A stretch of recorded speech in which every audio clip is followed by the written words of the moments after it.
Proper rock band. Best band since Thin Lizzy. The Darkness. Well, big words. Growing on Me. XFM 104.9. A bit rash, I think. R. Gervais, S. Merchant, K. Pilkington. With a little bit of I know for a fact, that Steve is getting a little bit sick of Carl's attitude. Oh, his attitude's appalling. I quite like it though, because it's straight away friction, and he's sort of like, you know. To be fair, I genuinely don't think I'm the culprit in this. I think I come in and I just ask him a simple request. Yeah. And immediately on my back. Whinging, moaning, whining. I don't know if there's any evidence.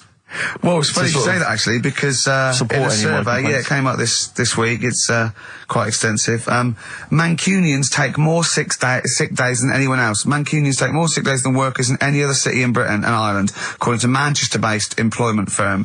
Survey by Peninsula found employees in Manchester take 11 sick days per year, whereas closest rivals Edinburgh and Dublin take an average of 9.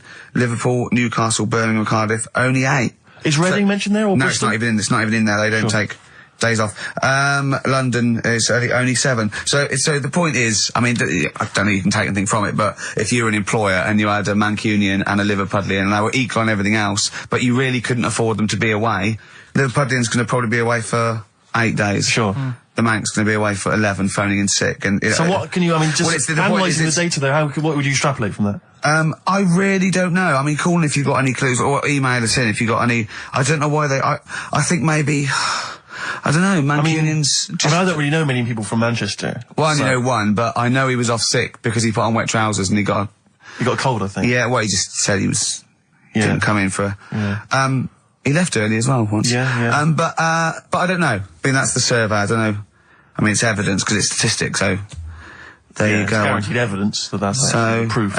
Any thoughts on that, Ricky.Gervais at xfm.co.uk? I mean, oddly enough, you're from Manchester, Carl. Yeah, I am, yeah. What are your thoughts on that? On what, sorry? On the survey. Wasn't really listening. Sure. Well, Mancunians take off more sick days. They call in sick. I mean, presumably spuriously. Yeah. I mean, because they've got the same body. They're biologically the same, so... They're obviously making up their life. Yeah, some of the days. Maybe there's just the 3 extra they're making up. Yeah, they're moaning. Probably because we work a lot harder than the others, so we're tired, so you're sick, so you need time off. Probably. Seems unlikely. I mean, the Scousers, to be honest, take them on, let them work in your office. But you know how many computers are going to go missing? Right, that... So offensive. Is offensive. Right. This is a survey that proved. You just made that up. You just carried on the myth that Liverpudlians thieve. Now that's not true. That is not true. Well, it's not. Well, some of them do. There's been no survey that you're more likely to thieve if you're from Liverpool than if you're in Manchester. So that hasn't been proven yet. So all I've got is the evidence from a survey of, I think, 3,500 people. It's proof that Mancunians take off more sick days. XFM 104.9. This is April Come She Will by Simon and Garfunkel. Simon and Garfunkel, April Come She Will. A lovely love song there. The X-List was all about sort of like sexy songs because of death of Barry White, of course. And Carl and Steve having a little argument. Steve said, well, there are such thing as sexy songs, of course. Carl said, I can't understand it. How can something be sexy? How can you woo one with a song? Steve went, well, you don't woo one with it, you just put it on the background. Carl said, stick the telly on. Stick the telly on. I love that. You don't believe there's any such thing as a sexy song, is that right? I don't think it can get you in the mood. You know what I mean? Right. You're either in with a chance or you're not. I don't think it matters what song you put on. Well, I don't think it ups your chances. I don't think if it does. If you put Channel 5 on a Friday night, right, see a little bit of that action, gets anyone going. It's worked for me, and that's all. What's on when pets go mad? No, you know, like, I don't know the titles of them. I don't look at the titles, but... What, that show with Chris Moyles? Do you mean the kind of erotic thrillers? Yeah, put one of them on, that gets you going a bit. I might be tired and that, but... What does the woman go, oh, that's an idea. Hey, that's an idea. They're normally called something like illegal briefs. And they're normally about some kind of female solicitor who's defending a guy who may or may not be a killer, but maybe in a former life they were lovers. It's always some nonsense like that, and presumably there's normally some gruesome murders. So how is that getting you in the mood? It's plot development. Yes, the narrative. I love narrative. Yeah. I'll tell you what, that's a lovely twist. I've got the horn. Yeah. Brilliant. So, if you're from Manchester, sorry about that. I mean, it is true. We aren't making that up. We weren't doing a stupid stereotype like Karl did with Liverpudlians. It's just a survey that Mancunians take off more sick days. But they might be genuine. They might be sort of an iller people, or it might just be people who are in Manchester go, oh, I can't be bothered to go to work, it's rubbish. Whereas if you're in London, you go, I can't wait to go to work. What a lovely place this is. Some great jobs, don't you? Great jobs, don't they? Rick, I know you're always looking, just to keep you kept abreast of, new developments in music, what's happening. Yeah. I don't know if you've got any plans this evening, but you might want to pop along to the Hope and Anchor in Islington. Why? Where, playing tonight, Restless Diesel. Please welcome to the stage. Restless Diesel. I mean, we've talked about it before, band names where you just have to imagine you're supporting U2, Wembley Stadium. It can never happen. Please welcome to the stage, And Restless Diesel. That's the first song. He goes, thanks, cause great band before us, Restless Diesel. Yeah, a lot more of them.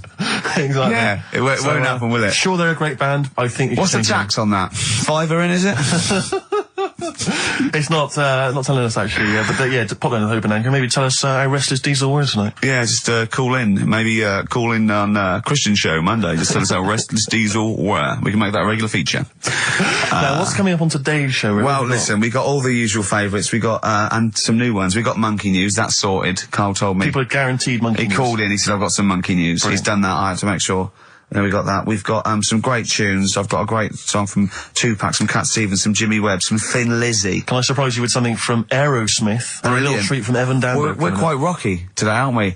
There's a threat there won't be Rockbusters. Good. That's no threat. But we can bring back Educating Ricky. Oh. I mean, because it's sort of like seasonal, isn't it, our show? We don't want it's not like Ant and Dec's takeaways on all through the year. Yeah. They go away for a few weeks and we get something else like Ian Wright's, Friends Like These or something. Exactly. You know what I mean? And so maybe Rockbusters, maybe not. Rockbusters on hiatus, but Educating Ricky always fun. If you've not heard that before. And I'll tell you what, Jane's Addiction, just because they rock as well, don't they? Oh, brilliant. XFM 104.9. Excellent, Ricky Gervais. Jane's Addiction, just because on XFM 104.9, broadcasting from London, where people prefer to only be off sick when they actually are ill. Sure. I don't think I've ever taken a day off sick. Except when I had that terrible tonsillitis. Is that when you went home, stayed with your mum and dad? Yeah. Why is that a problem? No, it's bad for health. No, I'm not saying it's a It's problem. bad for health. Yeah, I've got a loving family. So sue me. What do you make of The antagonism and piss taking is just like, oh God, 3 blokes in a pub. There's people listening. I can't go. Are there? Karl, what do you make of London? Because you often say you'd much rather be up north. Well, he wouldn't, or he'd go. Well, this is what he constantly says. You've chosen to live here. You've lived here for years. You've got a flat here. No. No. I chose to come here because I was offered a job that was good money. Yeah. I wouldn't have come here if there was no job. So you prefer to be somewhere where there's a good job, so you've chosen to live here. I don't like being here, though. What? No, but you can leave. To what? Well, exactly! So you've chosen to stay somewhere that's better for you. It's not better for me. Well, it's making me ill. I'm not sleeping. Well, so you say you're ill, I think you call in ill, but I don't think you are. But I mean... Are there any stats to prove that? Well, yeah, because, of the 11 days that he calls in sick, I reckon probably 7 of them are genuine. I'd love it if I dropped down dead tonight. Honestly, I'd love it. If you drop down dead tonight, you know it. Why aren't you sleeping? What, you're feeling ill now, are you? That's funny, you weren't feeling ill earlier, but you read that, and you're suddenly ill. I'm run down. Oh, you should take holiday. Oh, yeah, you just had about 8 in the last 6 months. Oh, God! Why are you run down? Why are you run down? Yeah, what have you done? You sit in a little air-conditioned office. I haven't got time to tell you. Let's move on. Let's get on with stuff. What have we got anyway? Because we didn't have a chance to meet up this week. Me and Ricky could have done, but you said you were busy, Steve. Yeah, so that's probably why you don't get run down. But finishing work at about 4 o'clock. No, so I could have had the meeting, but we gave you a time and you suddenly decided with very little notice that you couldn't make it. So make it meetings and that. So what have we got? What have we got? It's 1:20. What have we got? We're on till 3. Well, we've been talking. We've been doing well. We've been playing some great rock and roll. We've been playing some lovely songs. We've told them. We've explained a survey just for employees. Be careful. Yeah. We've put that out there. We put a shout out there. People know. Would you say was probably safest if you are an employer to never employ Mancunians. Well, I Would wouldn't go be that just a far. I general wouldn't go rule that of far thumb? because, you see, that's only an average. So I imagine some Mancunians, like, you know, Londoners, you know, are nice, reliable people. It's probably just a few bad eggs that throw the stats up Sure. a little bit. You know, people that would go, I'm not coming in today, I'll put on some wet trousers. Sure. All right, stay in bed. Yeah. Stay in bed. Yeah. You still got them on? Yeah. Well, pop them off. Yeah. Put them on the radiator and go to bed with a little duvet. That'd be the best thing to do. Yeah, yeah. So, all right, Carl? Right, what's your attitude? Is it because you're tired? Yeah. Well, why are you tired, though? You weren't staying up watching those Channel 5 films again, were you? I'll tell you what, me and Steve were having a little meeting yesterday over lunch about, you know, planning stuff for the show. And, Gary Kemp came up to me, started having a little chat about old times, and, I went, oh yeah. As he went away, Steve said, right, think of this. He said, Rick, don't take this the wrong way. Remember that sentence, don't take this the wrong way. So there's a right way and a wrong way I could have taken this comment. He went, nodded to sort of Gary Kemp and went, he's aged better than you. I went, well, how could I take that the wrong way? Yeah, it's not offensive. No. Well, the point is this. He because he didn't know me 20 years ago, so he's actually saying, Rick, don't take this the wrong way. He looks better than you do. Yeah, well, he does. But why say that, Carl? What? Did you really say that? Yeah, although, can I just backtracking for a second? I love the fact you said you bumped into Gary Kemp and you reminisced about old times. What old times did you share with Gary Well, no, Kemp? he came up and said, did we drop the pops together? I went, no, I did Razzmatazz. I said, oh, we did Razzmatazz. I think he was thinking, had he ever met me before? But he hadn't, because we hadn't. That's what I meant. Yeah. Yeah. And, But if you had to make an objective analysis... I wouldn't. I think that's out of order. Sure, sure. I mean, you're always slagging me off, but apparently you can't make a value judgment on something else. No. I wouldn't do that. Well, because you're morally all over the place. You don't know where you're coming and going. Believe it. Yeah. Believe it. Sure, you should hear what I say about you behind your back. So, would you say you're better looking now than you were? Or Then I'm what? would you say you're better looking now than you were? Than I was when? Well, like, you know, have you aged well? Yes. You've aged well. Yeah, I've kept my looks. bit of Dando. Bit Evan Dando, this would be lovely, yeah. Evan Dando on a track called All My Life. That's beautiful. Yeah. I can't get enough of that. That's brilliant. Great stuff. Adverts? Radiohead. Go to Sleep. That's good, isn't it? On XFM 104.9. Brilliant. Great DJing there. Well, I haven't Good, heard it before. Good, isn't it? Yeah. No, it was good. It was very good. It was very good. I was just watching cable TV. I do a lot of that, and there's an advert I've noticed. It reminded me of the sort of adverts you used to see when I was a kid. It's one of those attempts to kind of educate young people, but doing it in Yeah. It's on MTV, but it's one of those things where it's clearly been made by people who are in their mid-40s. Who have never been cool. Who have never been cool. Yeah. Who've been working really hard to get into TV all their lives, and now are trying to appeal to, you know, funky and possibly wayward young people. Yeah. And it's kind of... Nerdy wows. Yeah, exactly. And it's a kind of stunning model, and two of her stunning model friends, but they're just a couple of average girls, you know, going about their business. And, you know, it says something like, it's all shot very funkily, like a kind of, you know, lock, stock and two smoking barrels kind of thing. And it's a girl, and she's just grooving along with her friends, and it's kind of like, the captions are things like, you know, Isabella's 17. She's cool, she's quite funky, she's got these great friends, and they're sort of hanging out, laughing. And she just pops into a tattoo parlour. Sure. Why not? Her friends are like, what are you doing? But she just goes in, you know, she has a tattoo done, and it sort of says, she's wild, she's crazy. You know, she lives life as she sees it. She takes every day as it comes. She's not tied down or anything. She doesn't smoke cigarettes.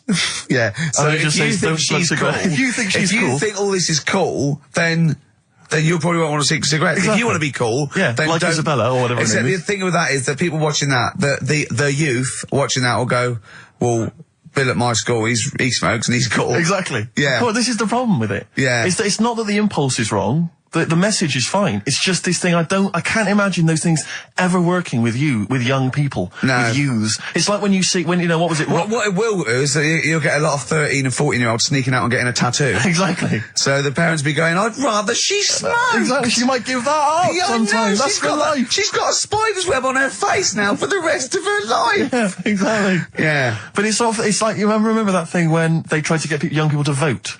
Do you remember that? Was it Rock the Vote? Was it called Rock the Vote? Was it people like Billy Bragg and people kind of... Yeah.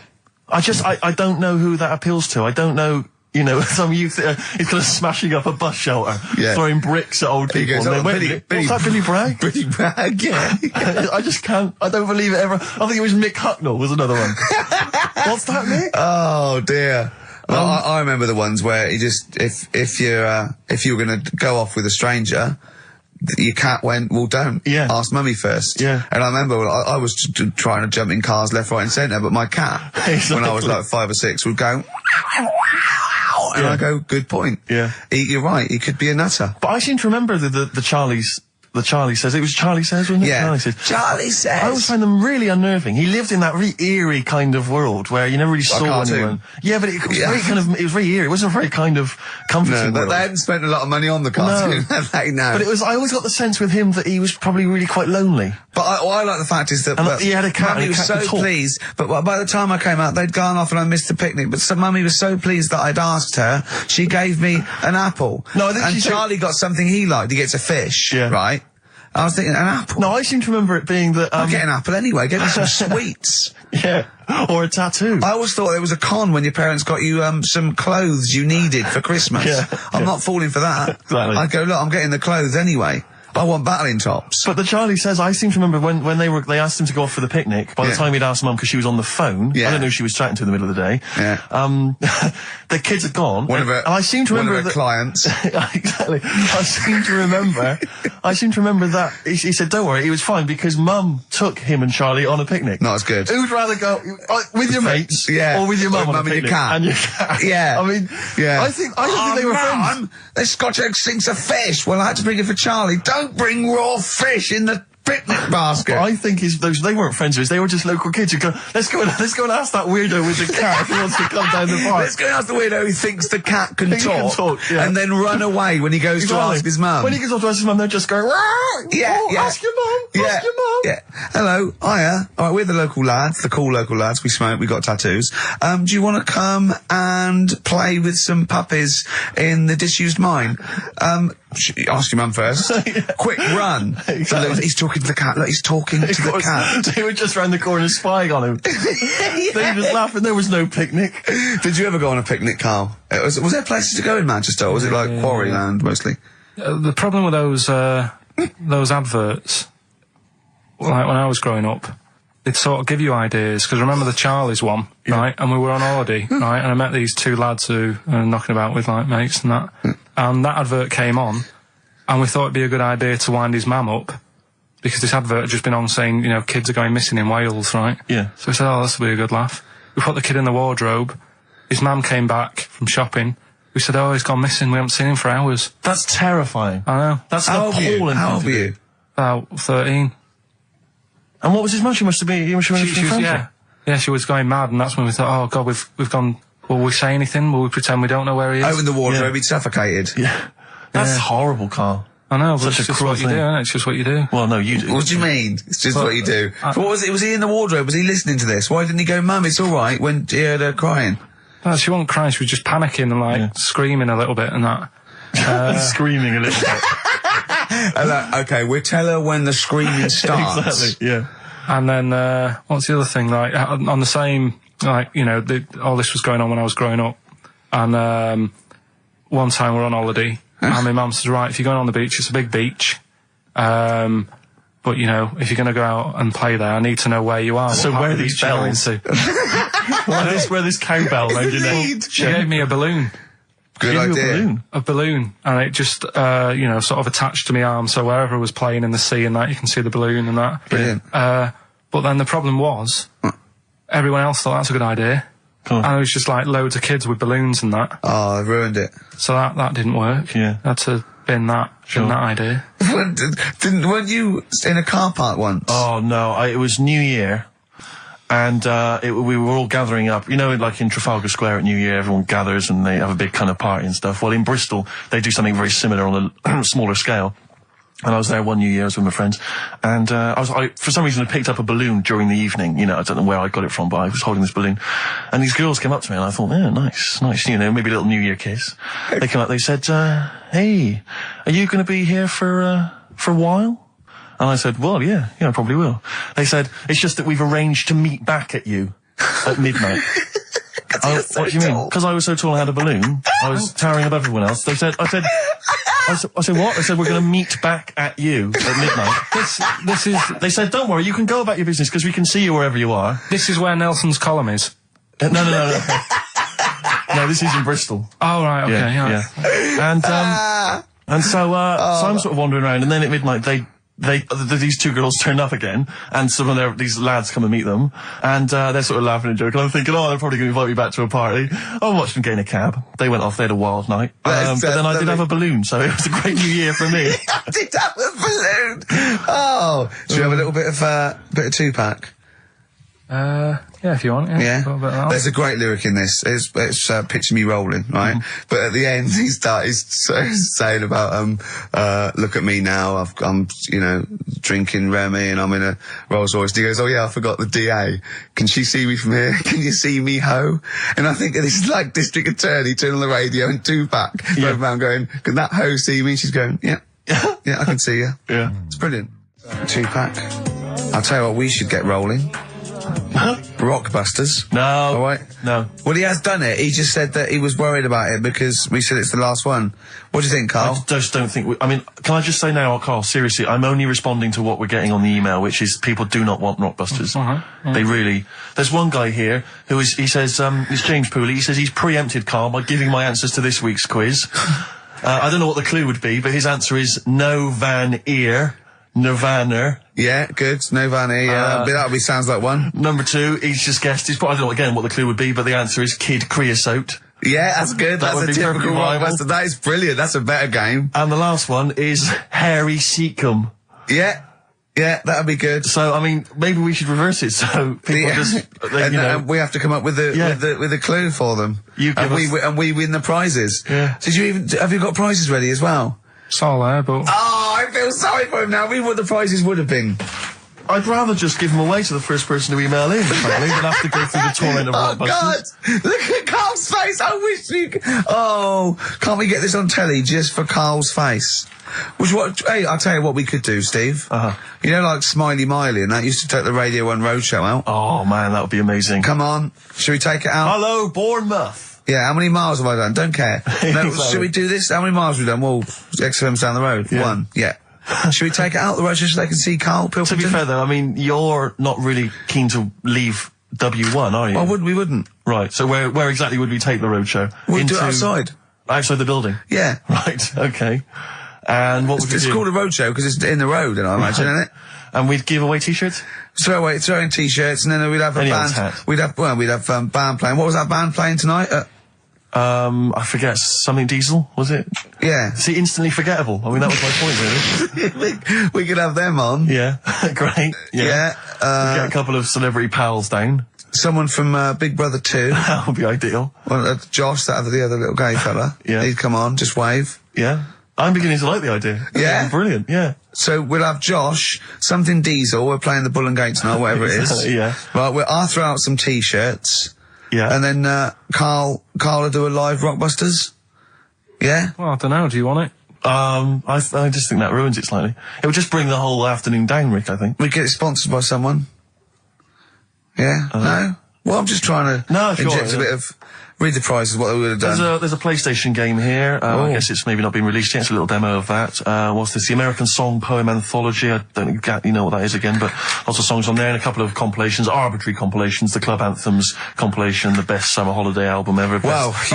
You've certainly sold it to me, Steve. The best air guitar album again. Brilliant. And an old edition of Only Fools and Horses. So, you really haven't put the effort into the prizes, Carl. So if that's the prizes, if that's the whole point of the competition, and they're the best prizes you could conjure up, in God's name, how bad are the clues this week? That's why he doesn't want you to do it, Carl. Oh, we won't bother. Forget it. Doesn't matter. Good. Excellent. Well, that's resolved. Brilliant.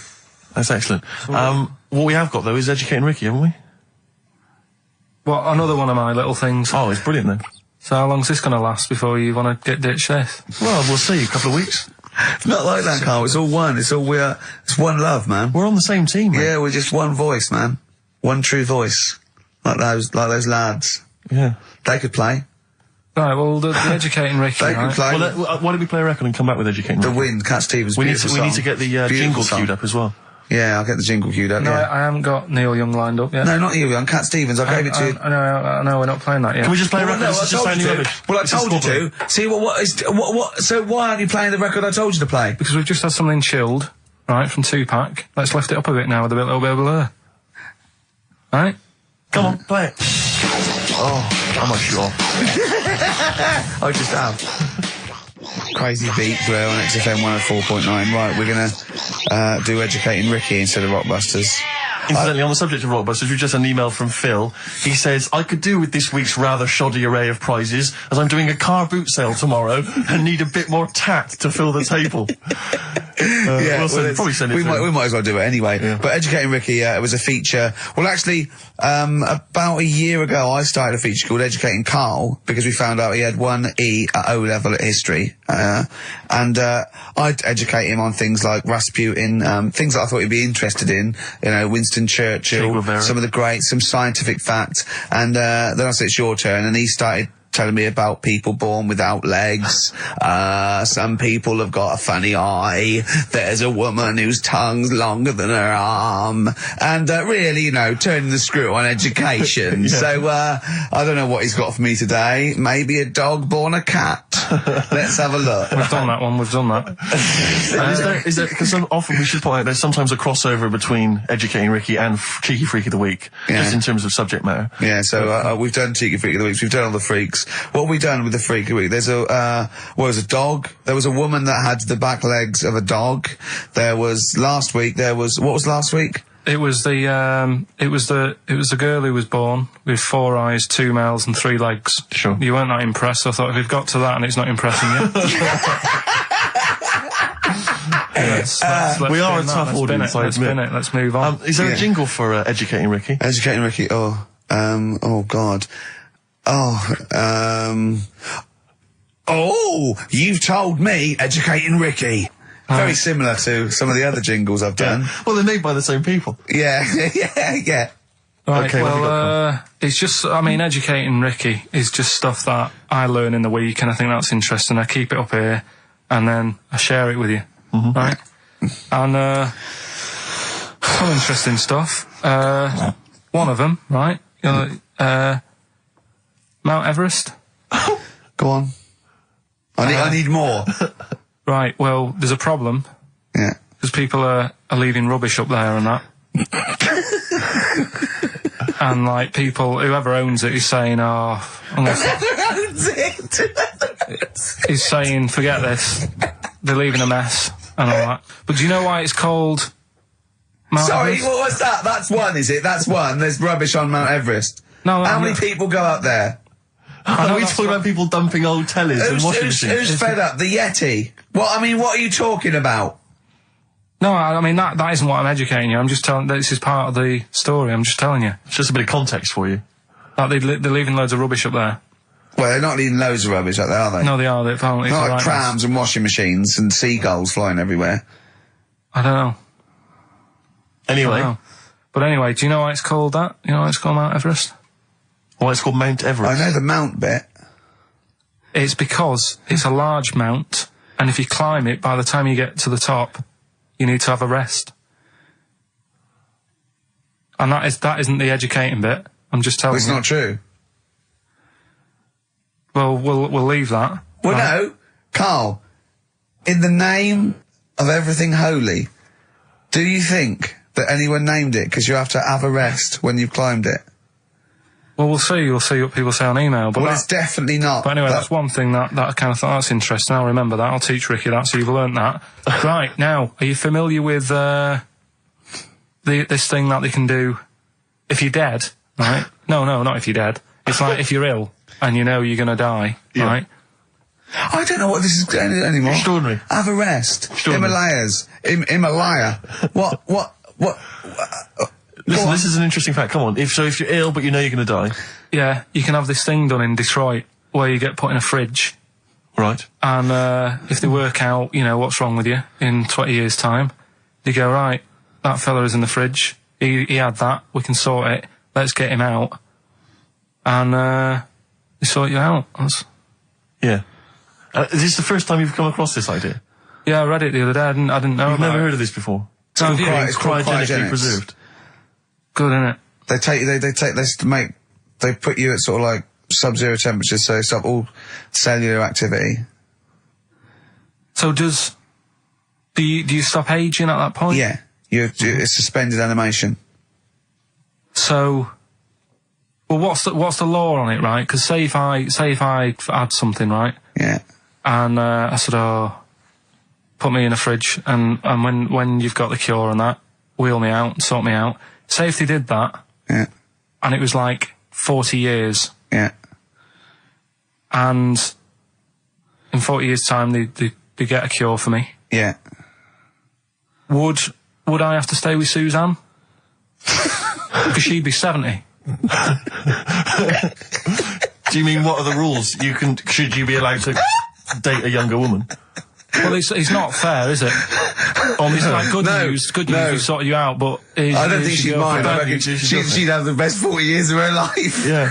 And plus, they're never going to find a cure for what ails you. That is genius. That is brilliant.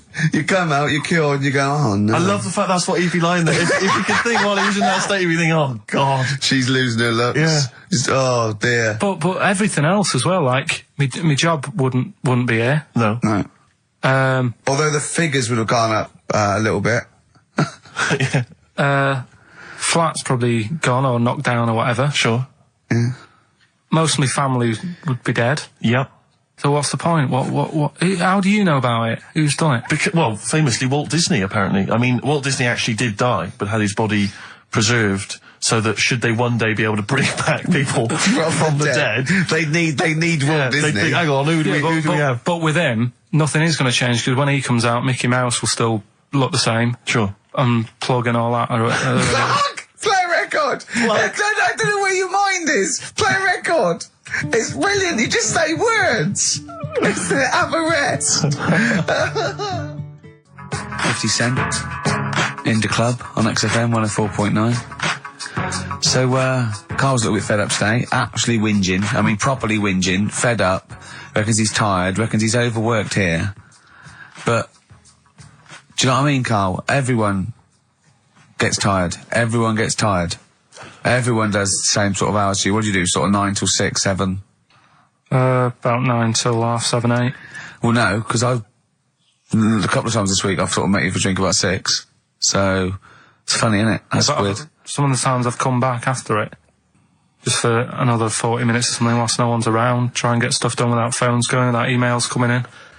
Yeah, we got to do it. Can I tell you what I think's a disappointment? You're in a department. You got to do it. I just think it's a disappointment that Carl hasn't been able to put that aside and rise to the occasion. He's only got to do this show once a week. It's I 2 know. hours. It's, I mean, no you and one's I, doing it. we're tired. We've got you've got one job. We've got about 6, and we're still doing it. Do you know what I mean? We still do it. We still. Well, come you're a here. professional, Rick. I mean, that's why you've won multiple awards. Is because you're willing to get up there, even if you're feeling a little bit under the weather, even if you hurt yourself, or you've got an injury of some kind. You're up there. You're doing it. Yeah. You're entertaining. You're providing a service. Yeah. So it's disappointment. Yeah, but I've pressed all the right buttons at the right time. Indeed. Right? That's what I get paid for, yeah. Done that. The adverts have gone out. Sure. You know what I mean? I've made you cups of tea. It's the negativity which is a problem. It's the vibe. You're bringing us down. Bringing us down. And therefore the listeners. Therefore the listeners bringing us down. If you don't like London, you know what to do. Well, I'm trying to get out of here, aren't I? We just bought a new flat. That's not the best way. Buy a flat in Manchester, live there. Doesn't matter. I can always rent it out and make a little bit of money. Why don't you sell the flat in London and buy a street in Manchester?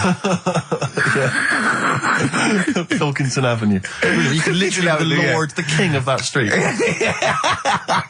People could come to you like Solomon with their problems. Yeah. Well, he's come up from London. He's got London ways. Now, interestingly, have you heard? Do you remember the famous King Solomon story that there are 2 women arguing over whose baby it is, and they present this to they say this is my baby. And the other one goes, no, this is my baby. So he knows one of them's lying, but he doesn't know which one. And so what does he do? How does King Solomon solve that? How does he figure out whose baby is his? What would you do? They're both white fellas, yeah. Both what? White fellas. Someone 2 women. Right, it's 2 white women. To be they probably weren't, completely white. Yeah, whatever. Yeah, they're of the same ethnicity. No, I'm just working out. Right, all right then. So all right. And don't think about what King Solomon would necessarily. Yeah, it wasn't that easy. No, there's not one tall, skinny white one with big ears and so's the baby. The other one's a little short Chinese bloke. It's 2 women for a start. Yeah. 2 women, okay. The baby to look at could be either. He doesn't know which, but he knows one of them's lying, obviously. And is the one lying saying it's hers or saying it's not hers? Right, okay, this isn't worth it, Steve. I'm going to tell you what he said, and you tell me if you think it was good or not. He says, well, then what we do is, as King said, what we do is, I'll take a sword, I'll cut the baby into 2, and you can have half each. And one of the women says, no, don't do that. And one of them says, yeah, that's fair. Right. Do you see? So which one was it? Sorry? Well, no, my guess is the one that didn't want it done probably was the mother of the child. The one that didn't mind having the baby cut in half probably wasn't a mother of the child. Why don't you think, you bald little mank twat? Play a record. Well, I'm just, right. Although, it's not a very good solution. No, that doesn't I happen think in the woman who was lying could have come up with something better than, cut it in half. What she should have done is, I'll give it to the other one as well. Yeah. Jaded from Aerosmith on XFM 104.9. Just trying to pet things up. See, I know you're up there. I mean, we've got lots of work to do. We're filming soon. We've got loads of things, admin, DVDs, everything like that. We come in here. This is poxy. This is not a drop in the ocean, the sort of work and money we earn. Right, really? If we do this to keep charitable status. And yet you know, Carl, come on, what's the matter with you? Are we doing Rockbusters? I'll tell you what. Come on, Rick. I'll tell you what. Because it's your special day, and I want you to have a great time today. Yeah. We're going to do Rockbusters. If you cheer up, miserable. He just got ratty then. Go, no, don't push it on me head. Don't put it on me head. Right, what were you trying to put on my head? I was trying to put a pear on your head to knock it off with a ball, like William Tell, but it was because your head is so round and the pear was round. I tried to flatten it a little bit, and I didn't know it was a juicy pear. So I thought it'd be like just to crush it a little bit, and then he went mental because he had juice running down his face. Oh. Why is it my fault? The pear's a faulty pear. Exactly. Get proper fruit in here. It worked with the apple. That was fine. And then he gets ratty with me. Okay, let's not waste any time with Rockbusters. let's whip through it. Just whip through it. Just do the clues quickly. Quick, go, Rockbusters. Right, go. Right, the first clue. Yeah, hurry up, faster. All the police cars are on fire. All the police cars are on fire. What's the initials? BS. BS. All the police cars are on fire. Good. What's the next one? The director of 28 Days Later is shouting about sleeping outside. Yeah, okay. What's the initials for that? DB. Right, okay. Okay, yeah. Right, go on then. He wants to be a sailor. Why is that? Yeah, well, what's the initials there? B. Brilliant. Okay. Give them again quickly, because I didn't quite catch the second one, but go from the top. All the police cars are on fire. Yeah, that's BS. BS. Yeah. The director of 28 Days Later is shouting about sleeping outside. Yeah, okay. DB. Yeah. Right? He wants to be a sailor. Why is that? Yeah. B. B. Okay, then brilliant. Okay, now Carl, you going to cheer up now? Email only, Ricky Gervais at virgin.co.net. Radio 1 Roadshow. Smiley Miley. Smiley Miley's mileage game. If anyone remembers that, I mean, here's a man, right, whose job, Smiley Miley was not a DJ, lest we forget. Smiley Miley was the guy that organised the vans that carried the equipment to and from the road shows. Because he was such a crazy personality. Because he smiled a little bit. Exactly. He got recognition, Carl. Longevity, lots of money, and lives where he wants to live. The town that he wants to live in. Why don't you just enjoy the town that you've chosen to live in, because it's so good? London. What towns have you been to? Have you travelled at all? I've been about a bit, yeah. Right, okay, then what towns did you like? Okay, forget Manchester. That's safe. You like Manchester. Right, I'll do the big Stop three. shouting. London, New York, Paris. Okay, you don't like London, even though you live here. Got flats here. Good, excellent. That makes sense. Have you been to New York? Yeah. What do you think? It's an amazing city, isn't it? Like it's just noisy, it's smelly. Right, it's the city that never sleeps. Well, I'm not surprised with all the racket and that. Paris, the city of love, the most romantic city in the world. Not really. I remember seeing an old woman in McDonald's in there, and it put me off. That's where that thing happened, where the old woman was. What did it say? Tell us. We talked about it before. The old woman in McDonald's. Yeah, And what happened? She was sat in the corner there with her legs open, no knickers on. All right. Oh God!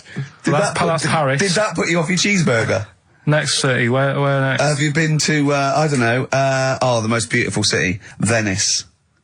Yeah, I've been there. Yeah. It's good. No. Why? Because Because they sell it to you as if it is a romantic city.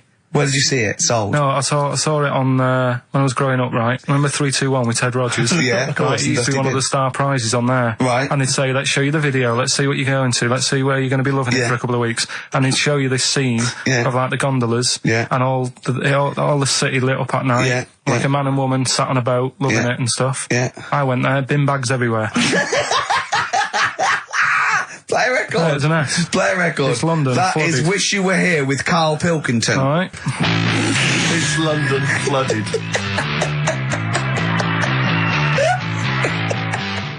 Black Rebel Motorcycle Club. Stop. On XFM. Carl's back. He's cheering up a little bit. Because I think he's vented his spleen a little bit on cities around the world that aren't as good as Manchester. So, is any of your family left in Manchester? Because they all moved away, didn't they? You came here. Your dad's moved to Wales, for Christ's sake. Well, your family are all around the... Brother joined the army. Get anywhere. Just take me anywhere. I don't know where he is. His sister's moved away, so no Ireland. one... Yeah, there you go, you see? So, that's just one family. That's one family who love Manchester. Exactly. Alright? Tell you what, Steve. Go on. I did find out in the week. Yeah. World record, right? Person with the longest trump. With the longest what? Wind. Fart. Right. Right? 2 minutes 42 is the world record. Okay. Right? Well, I'm immediately thinking about a relative of yours who I'm sure did longer than Who that. still lives in Manchester. Auntie Nora. Now, Auntie Nora did it for how long? 5 Reportedly, minutes, wasn't it? Starfighter for 5 minutes. But, unfortunately, she was the only person in the room. Whereas I think, which one's alive, Ross or Norris McWhirter? I don't know, actually. He has to be there. Yeah, I think he actually has to He'd be have present. to be there. Would you want to be there? Well, he'd have sort of equipment, looking at his watch, going, finish, you go, yeah, he goes, well, that was 4 minutes. Did she go from like a size 10 to a size 6? Did she show some old dresses? like a hovercraft. Exactly. In a big dress. Yeah, Just slightly off. Yeah. So, it has to be invigilated. But again, you know, how was the Guinness Book of World Records one invigilated? I mean, who was supervising that? Who was He said, monitoring I can fart for 2 minutes. They went, well, we've got to see this. Went round. And, he just probably let it rip. It's probably circular breathing. He's probably sort of sucking in air and swallowing it as he's going. And it's a continuous one, isn't it? It's not like, yeah. I mean, it said, you know, that's how Nora's happened. Me Auntie Nora. She had a little bit of wind. It went on for like 2.5 minutes. Sure. That's when she called me ma'am. As it was still going on. And said, there's something not right here. I'm And, leaking. She said, oh, can you send your dad round? You know, my dad. Yeah. Sent to me ma'am. With a cork. And, With a lighter. I think this would be the best one I want ever. to show the kids something. he said, I'll be there in a bit, get the windows open. But what it was down to, because I was talking to Is my she mum the and one dad with the about split tennis ball? it. Yeah. Can we not talk about that again? I was talking to my mum and dad about it, saying, you know, why do you think it happened and that? And it's because she never chucks food away, right?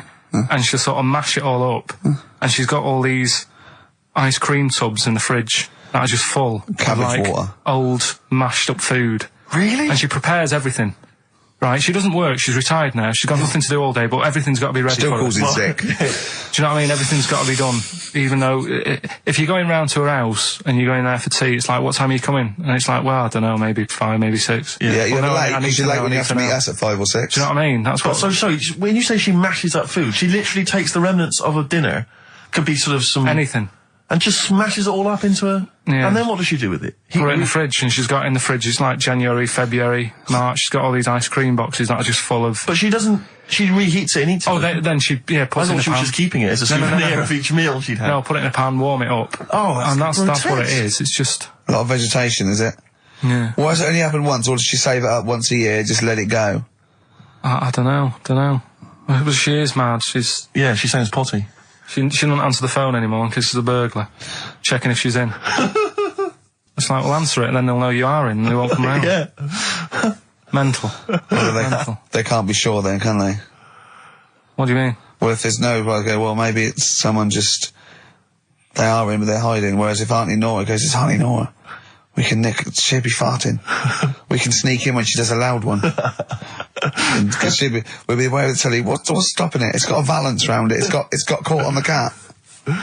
So have we got a recap on Rockbusters? No, just do has anyone got the right answers? Has anyone got the right answers? Let me just check here. Here's one from someone who just says, he's given an answer. Answer to number 1, I. Number 2, don't. Number 3, care. Right, okay, is he close? Has anyone got 3 answers? I can't find one with 3 answers. So, again, you've done something wrong, Carl. No, no. This isn't radio, play a record. There you go, someone's got it. Give it to them. Fine, okay, give us the clues again, we'll give the answers straight away. No fanning around. Yeah, Right. it's really pointless. Number 1, Yeah. all the police cars are on fire. BS. BS. Yeah, what was that? I can think of something. Go on. Blazing Squad. Brilliant. Okay. Right. The director of 28 Days Later is shouting about sleeping outside. Yeah. That's Dan Yell Bedingfield. Right? Danielle Bedingfield. Right, we'll never let him do this again. I told you I washed my hands of it. I know, but I just thought... Why'd you let him? Why'd you... Because he was grumpy. But this is what happens. Look what's happened.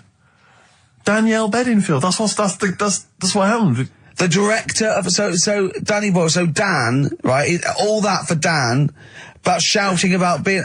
Dan Yell Bedingfield, right? What's the last one? He wants to be a sailor, why is that? Yeah? Beyonce. What does that mean? Beyonce. He wants to be on the sea. Play record. You're never doing it again. You just signed your death warrant. What have we done? You're never doing Rockbusters again. And if Monkey News is about that, we ban that as well. We've and we're unleashed it. serious this time. So Joe in Catford, stuff off to you. Oh, I can't believe what we've done. He's even doing the shout out. There you won. Well done on that. What have we done, Rick? What have we done? World Party, is it like today? Still to come. We've got Monkey News, is that right? Yeah. Yeah, we're guaranteed Monkey News. But I tell you what, I know, I can look, the look in your eye. You know Rick, what tells I me want? everything. Just play some. Adverts. There's a little sailor fella. He wants to, join the Navy. Why? Beyonce. Knowles. Is his surname? Yeah. Midshipman Knowles. Now, Carl, we're going to do another edition, I think, of Wish You Were Here, because that really cheered you up, didn't it? So on. Where else you been? Have you been around Europe, haven't you? You've been to any hot country? You've been to Greece? Turkey? Done Turkey, yeah. Yeah. Been to Turkey. Little fellas. Little midgets working in the canteen in the hotel I was in. Okay. Astley Suzanne as well. Okay. Have you been to Scotland? Once for the Edinburgh Festival. Go on. That's where I looked out in my hotel room, saw a traffic warden putting a ticket on some bin bags. Brilliant. Because they'd gone into the road. So that's Turkey, Scotland. What about places here? Have you been to the West Country where we? Have you been to my neck of the woods, Bristol? I haven't been around. What else is around there? Bath. Been to Bath. Yeah. Yeah. What do you make of it? Once you've been, probably don't need to go again because it's sort of old and they don't change anything. Okay. Do you know what I mean? That'll be So the once you've Roman been- spa he's talking about, Right. I think. What about Brighton? Not gay people. Right, okay, thank you. Next week on Wish You Were Here, we'll go to some other places where there are gay people. Fascinating. And Brilliant. Another extraordinary insight there. Carl, can we have some Monkey News? Well, just before we do Monkey News, right, can I do a little psychological test on you? On me? Yeah. Okay. It's brilliant, this. Someone emailed it in. Brilliant. Right. Little story with a question at the end. Okay. Right? Right. This is going to be so annoying. No, it's not, honestly. Well, it is, because you're going to think it's science and it's going to be trite. Alright, well, Go on. right. Little story first, right? There's this funeral, right? And this girl was at a funeral. Same funeral? Yeah. Right. It was a mother's funeral. Oh, yeah. Right? She met this fella who she didn't know, right? But she thought this fellow who she met was amazing. She didn't know him, right? But she thought he was brilliant, right? Like a dream fella. Right. And she fell in love with him, right? But never asked for his number, his phone number, Right. And she couldn't find him. Now, a few days later, the girl killed her own sister, right? Yes. Question is, why did she do that? Okay, well, it's one of those stupid things then, isn't it? So it's not logic, it's what am I thinking? No, it's not. Seriously, it's a proper so it's real mental logic. test. It's a proper mental test. A mental test. It is a bit mental. So you understand the story, yeah? Kind of. Let me just get it right. So there's a funeral. A girl goes to the funeral of her mother. Yeah. She meets the guy, or she meets the guy at the funeral. She meets the bloke. He looks all right. I fancy a bit of that. Right. Has a chat with him. Yeah. But doesn't get his name, doesn't get a phone number or anything. So to cut a long story short, the things are answered, right? So the reason she kills her own sister, is this something to do with finding out something about the man she met?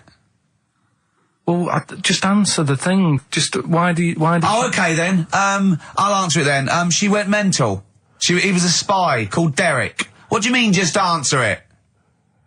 Anyway, I'm testing Steve. Right, well, she killed her own sister because her sister had stolen some money from her and was sleeping with her husband. Is that it? Well, I don't know, Carl. It's an answer. It's an answer. What's the answer on the paper? So... Well, come on, Come on! Well, the answer is... No, an answer is... that she was hoping that the guy would appear at the funeral again. He'd go to the funeral. Right, that's not a proper psychological test. It is. It's one of those stupid little shitty things. It's like a man goes into a field and dies. Why? His parachute didn't open. That's what I'm thinking. I'm surprised you learn anything. Honest to God. I love that. I'm surprised you Romeo learn and anything. Juliet. Oh, Juliet's a fish. It said she was hoping that the guy would appear again at a funeral. If you answered this correctly, you think like a psychopath.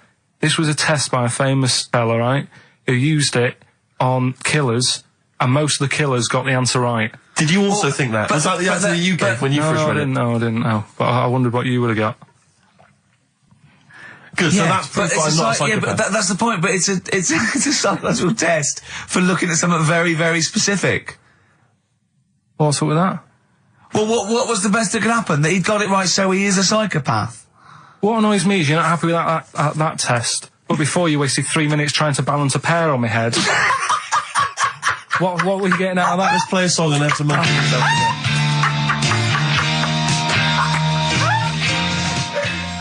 Joe Jackson, is she really going out with him on XFM? Right, it's the time that most people, I imagine, have been waiting for. Monkey news. Play the jingle. Okay. Oh, chimpanzee that monkey news. Right. Come on. Come on. Should be ready, Carl. That's amazing, isn't it? It's like Nicholas Witchell. The bomb. No, that's not the first. Come on! No, it's always difficult, isn't it, to sort of find something that's good each week, right? Last week, we did the chimp. It is for us, yeah. We had the chimps who were running a health spa. Yeah. Right. We've covered the one who nicked a car to go on to Spain. Yep. To sort his future out. All shite. The hairdresser, I think we've done that one, the little monkey hairdresser. This week we're looking at monkeys that they're using. Do you know, like monkeys? They know how, like. I've lost the will to live, Steve. Oh, well, I don't want to do it. Right? Well, come on, come on. What are monkeys good at? What are monkeys good at? Yeah. Well, running small businesses, cutting people's hair, and driving cars. Yeah, they love Spain. Oh, and foiling bank robberies. Yeah, they're great. Well, something else they're good at, right, is like weighing up the situation.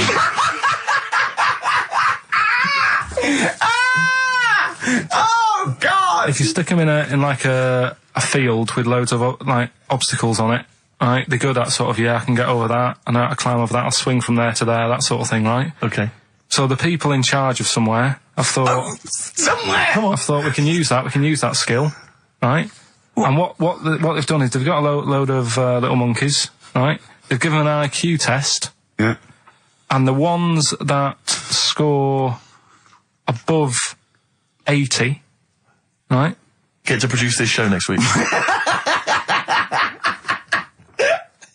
Join the army.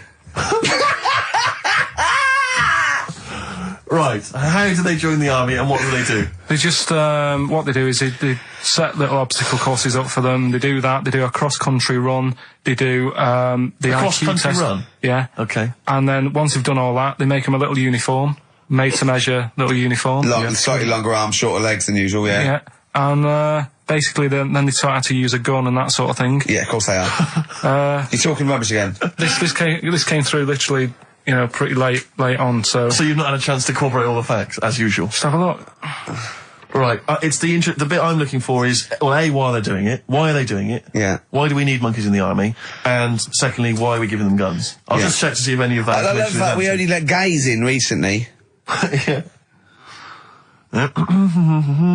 Talk amongst yourselves. Yeah. I can't read it. There's too much pressure. Well, it's rubbish. But it's rubbish. They don't get it. It's the way that there are things there are animal cores, right? There are horses, there are dolphins, sea lions. There are lots and lots of animals in the army, but they don't have to pass an obstacle test as such, and they're not taught to fire guns. You straight away assume that there's going to be loads of squads of men and then just one little monkey in the middle. Like, he came second on the test. He's in, boys. What do you think, Steve? You've read it? Well, as ever, Carl, this is an arbitrary email sent by one of our listeners. You know what Ricky and I think of them. and so we're not really basing this on hard evidence. We're basing it on the ramblings of one of our listeners. Rubbish. Once again, lazy, rubbish, uncorroborated, nonsense. The stupid test that you got wrong. Rick, that sounds like monkey news to me. I wanted to play those adverts for you on XFM 104.9. Well, that's about it. We've had some tears and laughter. I mean, the only real thing that we learned from today's show that's corroborated and is absolutely true is that, remember, Mancunians take off more sick days than any other area, 11 days per year, compared to sort of like 8 Liverpool. And from that we extrapolate, do not trust Mancunians. Well, I'm not saying that. I think that's a bit harsh. I'm saying, make sure you get in writing that they're not going to have more than sort of like the average number of days off per year. Yeah. Or if they start taking loads off, fire them. Yeah, do you know what I mean? All right, Carl, you've had a good day? We're going to end with a beautiful song, aren't we? Just to show we're all still friends. It's Jimmy Webb and his version of Galveston. See you next week, I guess. Bye. I would like to apologise for my son's behaviour. He is a filthy little who's been a for most of his life and treats me like a So, Doris Stokes, right, is dressed like a dominatrix, right, and she's dripping hot wax onto the naked torso of Arthur Millard. Yeah, of course he is. Right, and he in turn is being pleasured, right, by Dusty Springfield. Oh, Dusty Springfield's not dead. What? You twat. Dusty Springfield's not dead. Yes, she is. No, she isn't. She is! Of course she's not! She's dead, of course she's dead. Of course she's not dead! Who am I thinking of? I don't know. Dusty Springfield's alive and well. And playing with Arthur Millard. No, she's not dead. Oh, God. Well, excellent. Oh. It was going so well, wasn't it? Oh. I like the bit up until then, though. Yeah. I like the idea of her and Millard. Well, that's all true. In a farm. We can't do that anyway, still see you can't do that on the radio, talking about that sort of thing. I'll tell you what though, if we're going to pick on a dead person, why pick Doris Stokes? I don't know. The one dead person you don't pick. I know. God. I'll have to convince her she's dead. But even in real life, she'd harness the powers of the dark side, so we don't really want her to get on our, She liked the dark side. Getting on our That was her backs. favourite. She's getting on our backs. Don't get me started on that. Oh, goodness me, it's just nothing but innuendo Dusty and libel. Spring, I don't believe it. We're in trouble now. We're in trouble. Oh, God. You should have picked someone like Scylla, who is dead. Muff Shandy says turn it up. Earplugs are gay. Earplugs are gay. Hear what I say now. Earplugs are gay. Get them out the way now. Feel the need to make them bleed. My brain needs noise to speak. Mother. The new single by Muff Shandy. Earplugs are gay. And the bloke with the gimp mask and the umbrella said, Doris, I'm not doing that. We're leaving it. We're leaving it. Go on, sorry. I was talking to my parents on the phone the other day, and I started swearing, and I've never done this before, and it's a terrible thing because I've crossed this barrier now, across this line, which previously for 23 odd years I'd managed to sort of stay the right side of. Yeah. I'm talking to my mum, and she mentions to me that I'm going to lose a lot of money. I don't want to go into it, but I'm going to lose a lot of money. And she told me how much. It was £5,000 or something. She went, I went, effing hell. Obviously, I said the real thing. Yeah. Effing hell. She just stopped. She just went, pardon me? And I thought, what have I done? I thought, I can't explain myself, because she didn't know that I knew those words. So I just said, that's a lot of money. That got you out of it. That got me out of it. Yeah, yeah. You know what I mean? That crossing that step. Yeah. It's quite a terrible thing. It's like, I look forward to the day when I can bring a girl home and say, look, I do know about sex. And twat. No, you can't. But, when I was a kid and I first went to senior school, I started to learn all these swear words that I didn't know. Of course previously. you can say the word twat. Right. You're not meant to.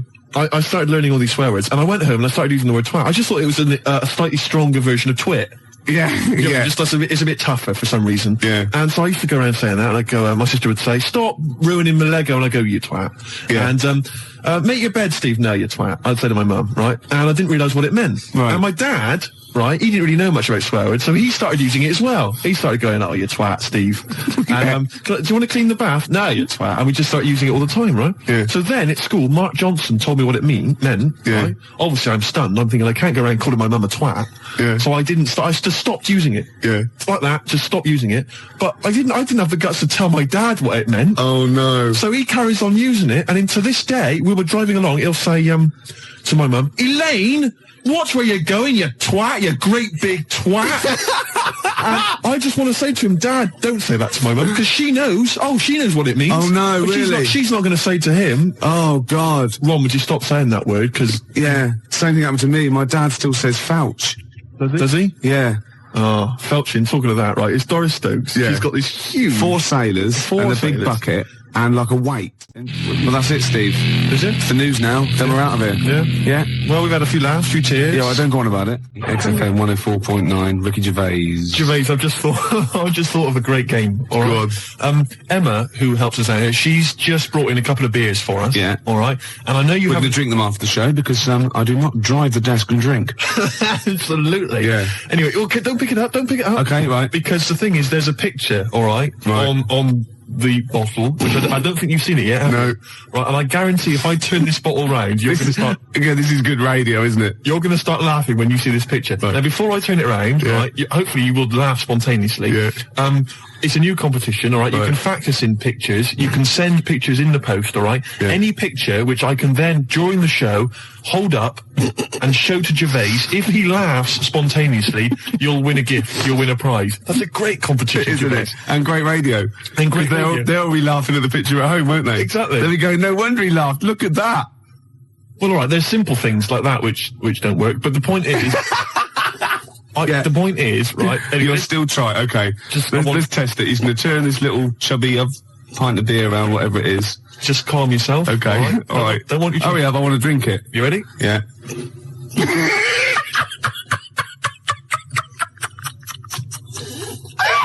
All right, play a record, Gervais. Oh, God.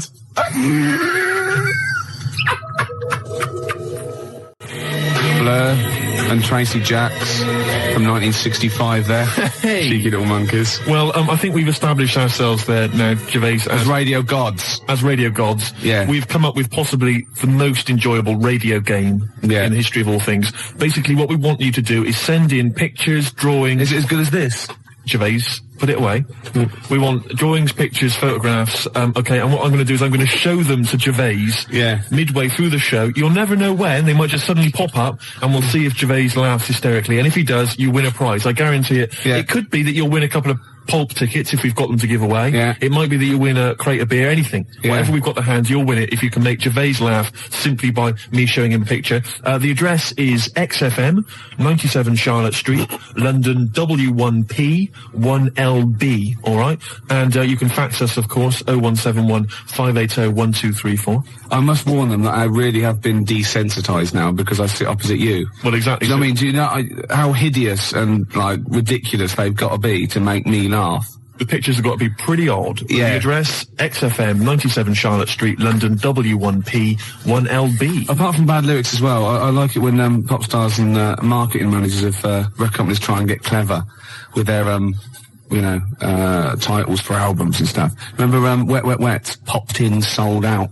Nice. Oh, lovely. Beautiful. And you know, Tony Banks out of Genesis, he did his solo project. And what he had, right, was the album there, and he had Banks across the top, right?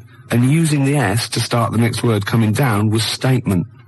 Clever. Banks statement. Oh, I was watching telly. Tony Banks, is he not the sports minister? Oh, I don't know. He was in Genesis when he was younger, though, wasn't he? I don't know. I think so. I don't know how it works. Well, because Phil Collins is Minister of Shite. Right. When I'm alone, right, and Jane's out, I sort of channel surf. I never watch a programme. Right. I sit down to it and I think 2 minutes. You shocked me. Yeah, yeah.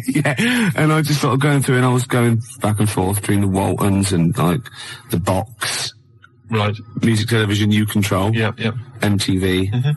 VH1. Ooh. And I got a glimpse of Toya Wilcox, which I stopped, obviously. Yeah. And she's on one of these religious programmes. I think it was on BBC Two. I don't know what it was, but it was with that bloke. Oh, God. I can't tell this anecdote. I can't stand it if I don't know the name. It's sort of like a Jeremy Paxman type thing. You know, he went to university, he was going to be a serious journalist. He wanted to be K80, but he settled for Les Dennis. Oh, one of those sort of people that was on That's Life. No, I'm not telling it until someone phones in. Toya Wilcox on a religious programme. What's that bloke's name? Then I'll tell it. 0171 580 2000. Gervais, have you ever watched an entire documentary all the way through? You don't know one, don't you? Beautiful. You don't.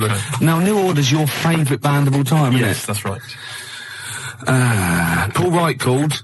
It was John Stapleton. Oh, was it? It was one of those, you know what I mean? It was sort of like the Paul Heine, Kieran, what is it, Prenderville, and Chris Searle, all that sort of type of thing, you know what I mean? Right, so, and this was on BBC Two. And it's always one of those, those people, you're sitting with people and they go, oh, I went to university with him. I know. And they suddenly realise it's not a proud, you know. I know. Oh, and they just go never, quiet. It's never impressive, is it? It's never Prince.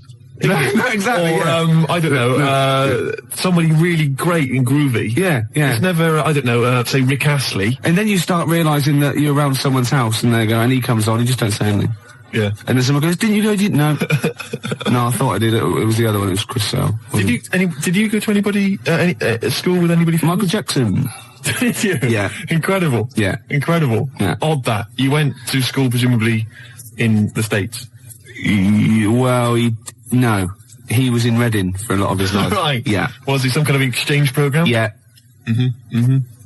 We sent them, Charlie Chaplin, funnily enough. Did you? Yeah. Did you? Took a long time for them to get round it. You know what the Americans are like. You're making this up. Yeah.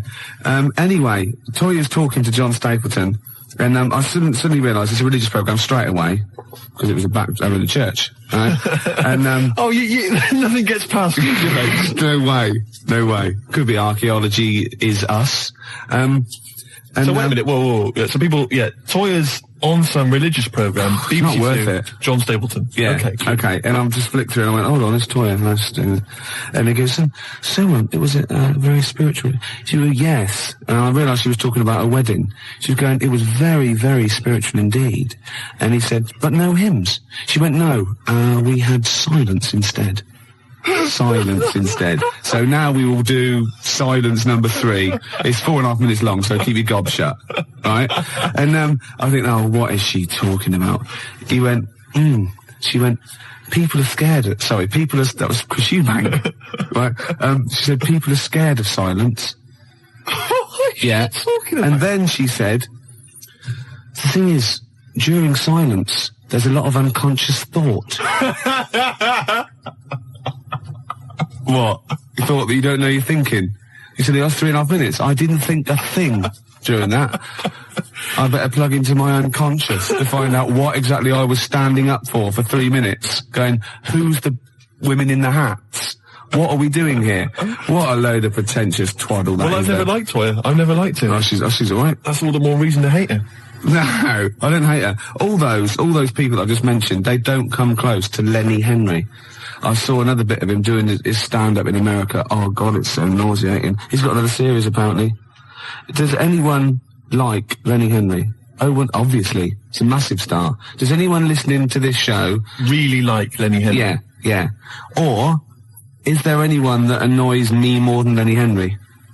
I should answer that one, shouldn't I? Yes. Do I win a prize? I think what you want to do there is you want to speak correctly. It's another simple thing, Gervais, which will help you out in your radio career. Oh no, I'm Swerve Driver. That's 3 minutes 41. I've got to pick one 7 minutes to the news. Gervais, whoa. Before you move on, can I just tell you, because you know we talked minutes. about celebrities and going to school with celebrities and things. Yeah.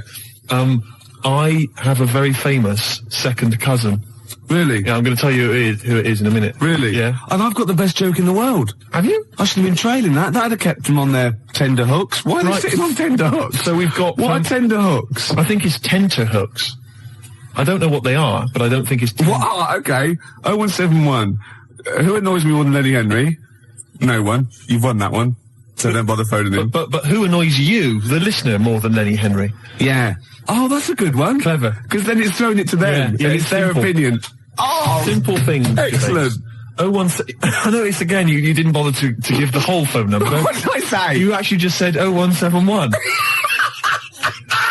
It used to be, as I recall, 0171 580, which is about half of it, but no, just 0171 now. Oh, swerved over. XFM 104.9, Ricky Gervais show. Well, it's nearly over, but I have got a great joke, and we've got a simple rule here. You only have to tell a joke on air if it's about going into a pub. That's right. Okay, you ready? Go on. Penguin goes into a pub, goes up to the bar, and says to the barman, "Have you seen my dad in here?" And he goes, "I don't know. What's he look like?"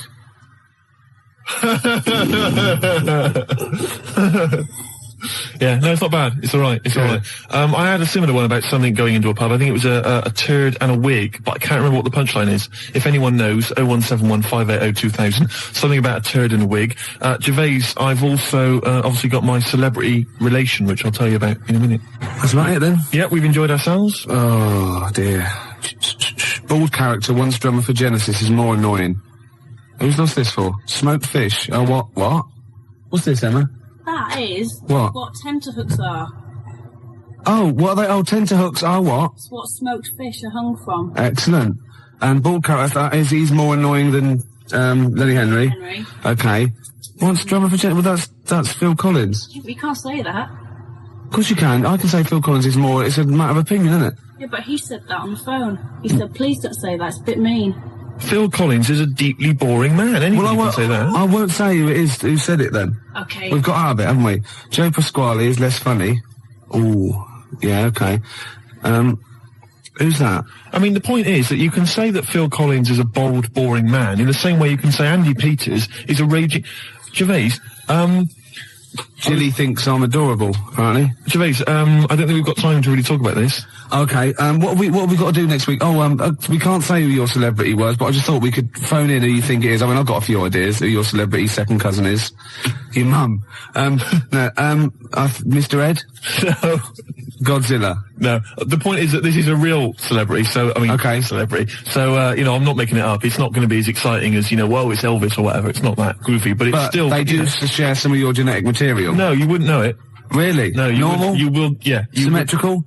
Really? A good-looking person. Blood reaching the surface? A good-looking person. Really? Yeah. Fantastic.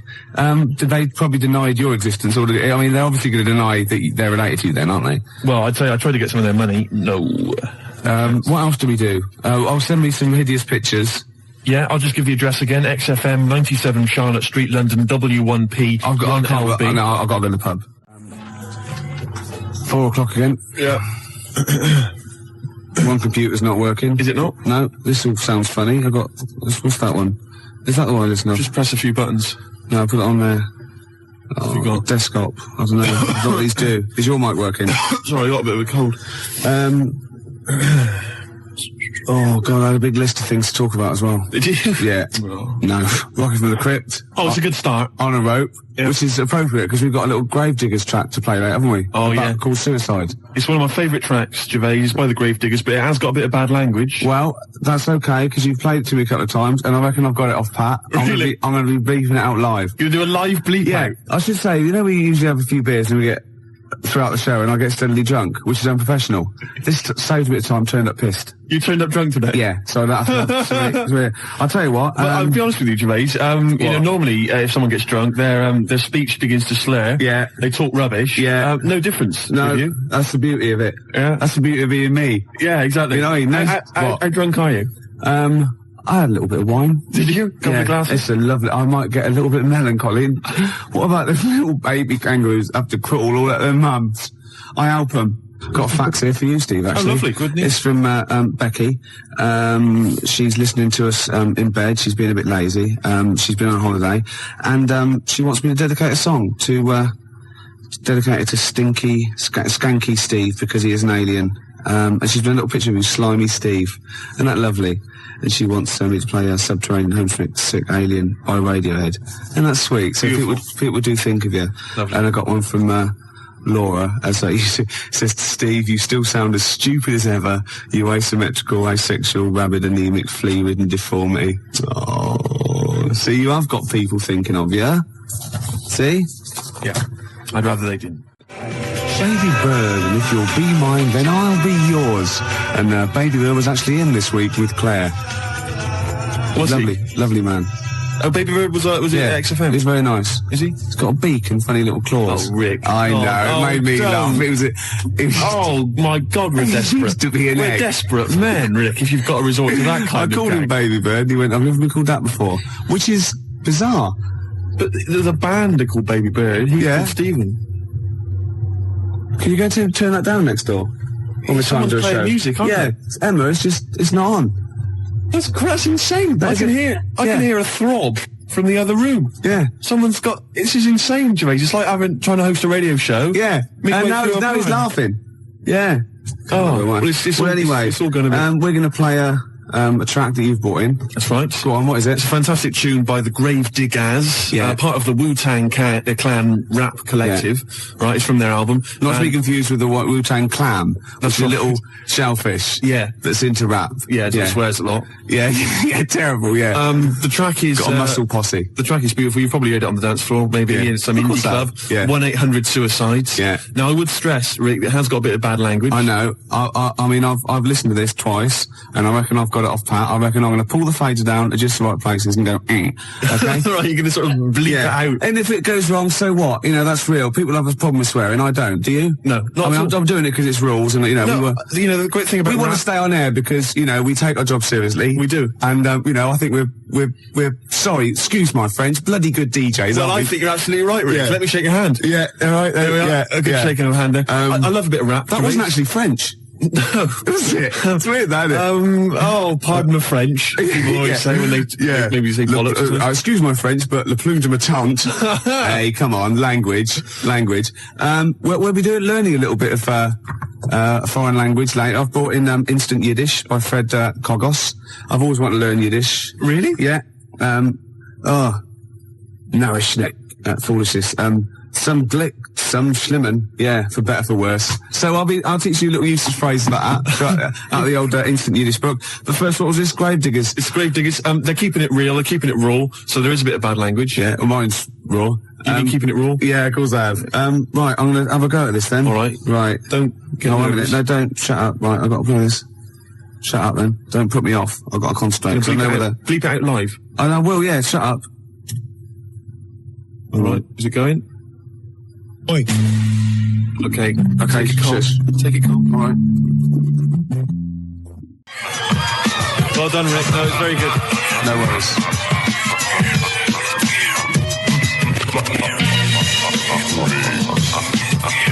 That's Gravediggers, isn't it? What's that called? 1-800-SUICIDE. I'm going to buy it, I think. Can I get the actual mix with me going on it? Yes, you can. Yeah. And that's for Steve Vox, who's listening in Reading. It's from Lee to him. And Steve is the president of the Geeks, Nerds and Losers Society, the GNL. Lee's the vice president. I got thrown out of that. Yeah, wouldn't have me. What embarrassing walking down the street with you. Exactly. Oh, it's a dear. terrible state. Yeah. Gervais, it was Saturday night last night, Yeah. and I didn't get to sleep until 6 in the morning. Ooh. Flatmates having a party. Yeah. Not invited? No. Next time though. Well, maybe. I don't know. I don't know where I hang around with them.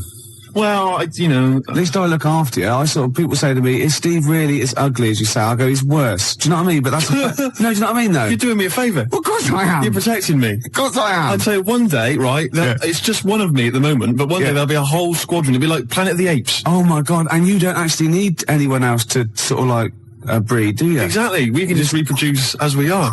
It'll be like Planet of the Apes, right? There'll be sort of a Charlton Heston figure. Planet of the Squids. It'll crash land. Get your damn dirty tentacle off me. It'll crash land. Yeah, exactly. And there'll just be loads of me crawling around, all identical, chasing him on horseback. And they see like Bristol Temple meet, and they go, "Oh my God, they blew it up." Yeah. He's back in Bristol with all your. Oh no, Incredible. It's the charlatans, and then there must be an organisation of volunteers or something who, if it's like touch and go, if it's really serious, if you're like clinically depressed about it and you really can't get a woman, they don't want just people turning up who can get girls and saying, "Oh, I fancy," you know.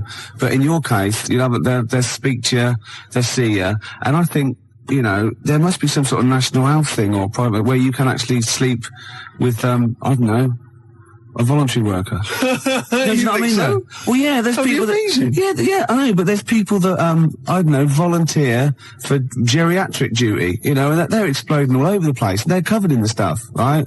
There's people that work on leper colonies, right, for, you know, for nothing. There must be someone who will sleep with you out of sympathy. You don't want that. Of course you don't. You don't want that, do you? Well, let's not be hasty, Rick. I mean, these people, especially if they need some sort of free publicity, you know, get a bit of, you know, sort of press and media attention. Yeah. I ought to sort of help to publicise their campaign, really. There's probably an organisation that go, you know, they go off to like, just strange climes and go on to like leper islands and that, and they work with them. Or they can sleep with you. Now, that's got to do the lepers some good, doesn't it? Yeah. You know what I mean? Wouldn't that be terrible if that was the option, right? And suddenly volunteers to leper colonies doubled. Was like going to Torremolinos. Yeah. Let me on the bus. Sorry, there's no room on the bus, but you're at the back there. Yeah. Going, well, then here we go. Here I am then. Yeah. No, but I signed up for the lepers. Yeah. Licking their wounds. Well, sorry, but geriatric duty. yeah, Scraping it out. Oh dear. Oh, you know, I heard a song in the week, right? I've heard it before. It's by Ween, and it goes, "Push your little daisies and make them come up." And I don't know what it's called. 0171 580 2000. I don't know where to look. Push your little daisies and make them come up. It's like that. It is. It's rubbish. I've been going around singing There's that. no song with that lyric. It's in. like that. It goes, "Push your little daisies Shut up! and make them Shut come up! up." Shut up! Yeah. Shut up! That's what my friends have been saying for the last 4 days. God, you're really irritating me. Like, today. people will go and go, "If you'll be mine," not too annoying. But, after about 10 times you go, "Oh, can you sing something else?" But when you've heard, "Push your little Shut daisies up. and make them come Shut up up," it now. can get really annoying. Yes, it it really can. can't it? Shut up. Okay, Wanna Die is you and me song. Push your little Shut up. daisies. I wasn't exaggerating, was I? Well, it's a good tune, then. Yeah, let's leave it.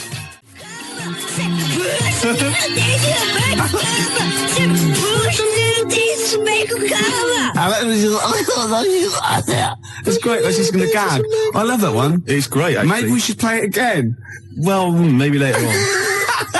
I'm not that mad about it. I like that. She's not quite as irritating As me. No, Generally. Who is? We were talking earlier about how hideous you, how you look, and you can't get a woman because you're quite nasty as well. And Emma, our producer here, who thought, look, this is not fair, you know, because Steve is quite affectionate. When you get to sort of know, like E.T., when you first watch E.T., you go, ugh, and then by the end you think, oh, do you know what I mean? It sort of like gets that deeper. And she went, I remind you, Steve, what I said when I first met you, and this is like her best, you know, stab at a compliment to make you feel better. She said, I thought you're really not that ugly. So the assumption is I am ugly. Yeah. It's just not as bad as it's made out. And that's like, you know what I mean? Yeah. And she's like, no, don't be silly. You're really good. You're really not that ugly. Yeah. It was a good effort though, wasn't it? Yeah. You know, that was nice, Emma. That was really nice. It was a Cheers, good effort, but, it was shallow. and futile. It doesn't mean anything. Look at his little face. Oh, Look at that fax over there. Check that fax out, right? To Ricky, Steve's skin problem closed up was actually What they've silicon got- carbide particles. Someone sent in a fax, right, and they've got these sort of hideous kind of mutated cells, whatever, and they've put on the fax, to Rick, Steve's skin problem closed up. You've never said I've got a skin problem. No, I haven't. You haven't got They're a skin just problem. assuming, no. It's almost translucent, his skin. It's very pale. It's like, you know, those newborn fish when you can see all the hearts, can't you? All the hearts. Well, in many fish. They've got one each. Yeah, lots of fish, lots of hearts. Gervais, shut up. You're irritating me now, and you're abusive, and you're just winding me up. Oh. No, I'm a little bit offended by I it. know. You should be. But what about this charity thing? There must be one. 0171 500 2000. Oh, that would be That'd be great. fantastic. And it'd be like £1 fix. You'd write on the little form. Yeah, what about, yeah. And they could get friends and relatives to sponsor you. Would that be per stroke or per shag? I think it's for the whole thing, Yeah. the whole event. Yeah. It'll be a big event. You know those guys, that, I think it was a hoax, but they were going to televise the first moment they lost their virginity. So they were going to broadcast it down the internet. Yeah. And they were going to have sex on the internet live, and everyone was going to applaud and watch and pay for it. Maybe I could organise that as well, make a bit of money out Yeah, of but it. think of the technology by then, though. Incredible. They would just be able to think it, won't they, and like see you losing your virginity. And they all have big swollen heads. You might be good looking in like the year 2090. You never know, because it's all well, isn't it? You know, in Bristol, you're a good looking fella, aren't you, in I'm a Bristol? good-looking guy. yeah. Oh, this is Bell and Sebastian, the boy with the Arab strap. This is for 0171. Jim Hobbs. Who said, who said, can we hear more about Jessup? And I better tell people now, we've had a lot of factors about Jessup. Jessup is spelt Jezoc. I made it up. That's how it's spelt. Okay? All right, Gervais, you'll tell us a bit more about Jessup, will you? Oh yeah, I've got a whole new storyline. Before you carry on, 0171 580 2000. I've got some sponsorship forms like already printed up. So just send, give me a call. I can post one to you. I will sleep with Steve, or I will go on and work on a leper Connolly. Billy, Oh, shut up! Play a big record. Scottish bloke with a beard with his legs falling you off. drunken sot. Gets quiet and quiet, doesn't it? A couple of phone calls. Rob phoned and said, slap Steve for saying 0181 instead of 0171. See, it's the single most important thing. The number is 0171 580 2000. That's why you don't hear me mucking that up. Do you know what I mean? I apologise. Pump Ricky with more wine and challenge him to quack over the Out of Nowhere League. So what? I don't know. I've what's that sentence again? What? That was a sentence? No, shut up. I had something to say then. You are drunk. I can smell it on your breath. Shut up! I can smell it on your breath, for God's sake. Don't wind me up, man. I've got this new storyline for Jessup. I want help with it. What it is, right? I think it starts off with this villain, right? Jessup brings him in, right? And he's murdered maybe a little kid, or someone's husband. The woman's there and she's terrible. Well, you would be. Yeah. Right? Jessup's in there and he goes, don't worry. He's gonna, by the time he gets out, Steve will have a girlfriend, right? She goes, oh, right, it won't bring my boy back, will it? No, but you can have one of mine. I've got loads or something like that. Anyway, he goes to the court, right? And he's only tampered with the jury and he's a nasty piece of work. Oh, not the murderer. Yeah. He walks free and he sort of like winks at Jessup on the way out. Do you think Jessup's gonna let it lie? Jessup's not going to let that villain, what, has he got a piece of evidence? Well, no, he goes after him, shoots him anyway. Because, it's just redundant. It turns out the bloke didn't actually do it. But, as Jessup says, better, kill innocent people than let one, guilty person go free. That's Jessup's philosophy. Yeah. And shoot first, ask questions later. You don't want to be stitched up. He's got a reputation. And then he gets off with a woman, and they have another kid, and it's all right. Yeah, I'll stop you there. Why? Jessup just killed an innocent man. He's your superhero. He's your heroic hardboiled cop. He just killed an innocent man. I'm a little bit disappointed. Oh, so he's got to be perfect, has he? Well, I'm just a little bit disappointed. Well, no, he can't be perfect. He's got things to do. We know he's got problems. He drinks too much. He kills innocent people. You go out there every day. See how you survive. Yeah. Do you know what I mean? Yeah. Yeah. We got Mama Said Knock You Out lined up. It's one of our joint little favourites. We like this one and we like some other songs, don't we? Yeah. 'Cause we're like mates. I got a little plot. Yeah. Right?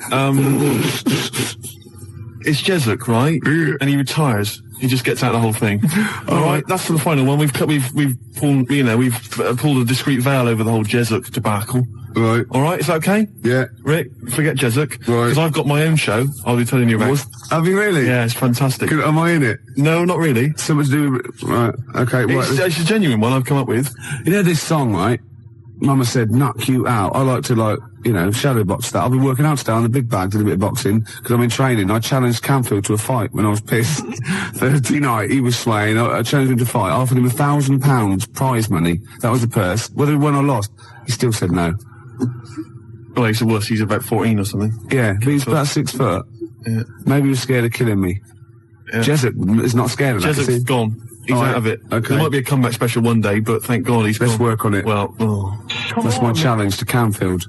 You know what I Mama mean? said knock you Yeah, out. yeah, I'm putting it out. I'm putting it out over the airs. Yeah, you're keeping it real. You know, like, you know, Death Row, Puffy and all that, and Tupac and that. That's like me and Canfield. Oh, that's a fantastic idea. I'm saying, come and get it, Canfield. I'm saying, I'm here, you know what I mean? That East Coast, West Coast rivalry we can recreate amongst DJs. Yeah, yeah. Steve Lamack, outside now, have you seen him? He's a weedy little dweeb. Yeah? Oh, You can't actually fantastic. say that, because, I mean, he's a nice guy, and... Well, maybe so. Yeah, so you're going to fight Lamack, I'm going to fight Canfield. That'd be brilliant. Let's keep it within XFM. You know, Crowley. Yeah. Remember he had a fight once at school, and his defence, lucky he had a hymn book on him, and he hit the bloke in the nose with the hymn book.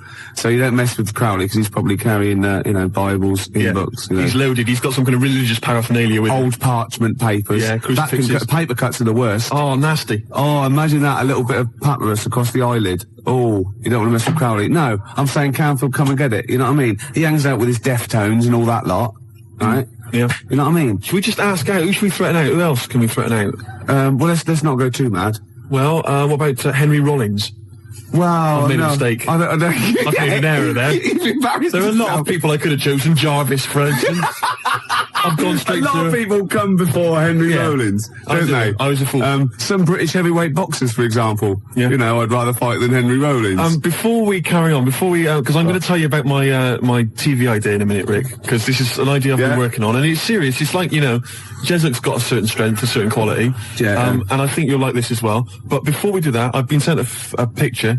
A picture's been faxed through. Oh, excellent. And it's a little challenge, as ever. Right. It's make Ricky laugh. If you laugh at the picture I've got here, Rick, then Martin in Crouch End, he wins. Well, I thought we could give him... I like it already, Martin in Crouch End. I thought maybe we could give him the Baby Bird album. Why? Why do you mean it's mine? You haven't got one, so you go on, yeah. Well, I'll give that to him. But anyway, here's a picture. See what you think.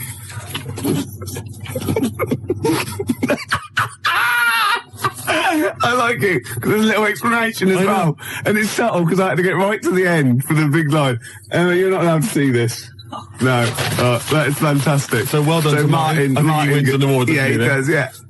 Yeah, okay. So if you want to win something tasty, give us a call or fax us through a picture. 0171 580 1234. Your pictures, please. Make Ricky laugh. You know your idea of this new show, which I haven't heard yet, right?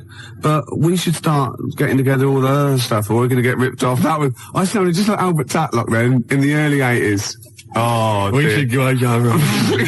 I love that fact that you sort of, maybe you've got a sentence, it's got 15 words in. You reckon, well, if I get out an average of 5 coherent words to every 15 that I need to say in a sentence, that'll be enough. God, right. Jam or ISIS? Either one. Both rubbish. Oh, no, come on. They're both good big bands, aren't they? All right, Gervais, next, let's talk about my TV idea. Okay, let's do All Around the World, because it's probably going to be big all around the world, isn't it? Before that, the Jam, All Around the World.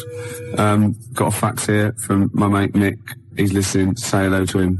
Say hello to Nick. Hello. Yeah. And apparently he's found a great website about Joey Deacon, so we'll check that one out a little bit. About Joey Deacon? Yeah. Oh, Joey. Yeah.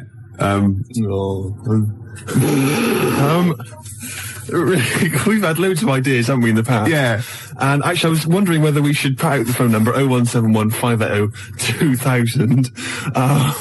The reason being that you might perhaps want us to perhaps relate an old anecdote that you once heard on the show that you'd love to hear again. We could recreate the golden years. We could recreate some of the classic moments from the Ricky Gervais show. Yeah. And also, of course, we've had tens of thousands of ideas for products, for services, for TV shows especially, and board games, all kinds of stuff. I mean, we've come up with one recently, haven't we, that catch on. Sleep with me or play with lepers. That's right. I mean, that is a good service, isn't It's it? an interesting show, that. I imagine that's at Channel 4. Yeah, about 8 definitely. o'clock. Later, really. Yeah, and we've also, of course, most famously, perhaps, had the Penis Puppet Theatre. Penis Puppet Theatre. So easy to manufacture. I don't know why publishers aren't, knocking on my door. Yeah. A lot of other people are knocking on my door. Ricky Gervais Meat Rations. Oh. Should be fun recreating. Get in the queue, Mum. It's Ricky Gervais's meat rations. Yeah. All kinds of great games. To be perfectly unfranked. Who's Snork? Who's Snork? Yeah. Great games. And if you've not ever heard us describing these, well, you've missed out. Yeah. You've learnt your mistake. The tease penguin's probably my greatest invention. The tease penguin, can you tell us again? I forget. Well, it's just a penguin, right? You train, you put it in a lovely little French-made outfit, and it comes in, with, sort of breathes fishy breath on you, and slaps you around the face with its flipper. Yeah. Oh. Jesup, obviously. But it doesn't let you go any further. No. That's why it's the tease penguin. Yeah, I see. Yeah. XFM Family Fortunes. Oh, I can see that on telly myself. Yeah, it's incredible. I don't know where you got the idea from. They just go into my head sometimes. Do they? Yeah. But anyway, here's my new idea, Gervais. Oh, come on. It's a great show. It's an exciting show, right? Right, go on. It's the future. Oh, yeah. All right. Crime has got so bad in the future, that it's terrible, that there's not enough hours in the day, right, for all the cases to be tried in court. Right. Because there's just not enough time. It's a bit like, Judge Dredd sort of thing. Yeah. So what happens is, right, there's a night court. Okay? And it comes into session at 12 o'clock. Yeah. All right? And there's lots of lawyers and stuff, and they really deal with the dredge. I'm talking about the dredge, the crimes which you think are open and shut, Rick. Yeah. All right, the sort of stuff that Jesup would just sort out, with a bullet. Yeah. You know what I mean? Yeah. We're talking rapists and murderers and stuff. Yeah. But, or people who just piss him off. Exactly. But Ronnie Midnight. Ronnie Midnight. He's the hard-boiled lawyer, right? That's sort of the main figure at Night Court. And he gets dealt all these rough cases, right? And he thinks it's open and shut. Everyone thinks, that person, he should be electrocuted or whatever. Yeah. But no. Ronnie sees something in them. He investigates the crime during the day. So he's only got like 12 hours to sort it out. And then he presents the case at Night Court. Right, at night, and maybe often, it's like Perry Mason meets, so he wastes taxpayers' money investigating people that might be innocent. Yeah, Jesup just kills them. Well, maybe so. Yeah. That's why Ronnie Midnight's much more loved. But it would be great. And it would start off with like, dung, dung, dung, all rise, for Night Court. Yeah. Be fantastic. I like that. It was sort of set in the future. Am I in that? Well, not really. But, and who knows, Jesup maybe could get, he could make a guest appearance. What do you think? I like it. Night Court. I like it. I don't. Good, isn't it? Yeah. What's the problem? This rubbish about all this taxpayers' money investigating whether they're actually,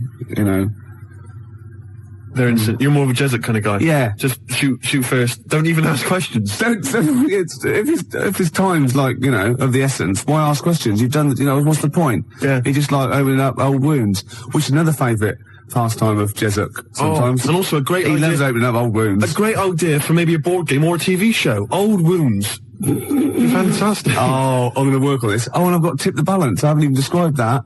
Tip the Balance? After Embrace. Can you tell us? Emma goes out with a bloke in this. Yeah. What's Tip the long-haired type. What's the Tip the Balance? Well, Jesup wouldn't tolerate that. What's Tip the Balance? It's a board game for 4 rugby players or more. I'm looking forward to it. Yeah. Or the infirm. Or people who've just got no dignity left and we can get them on screen doing that. This is, my weakness is none of, ... obviously ran out of.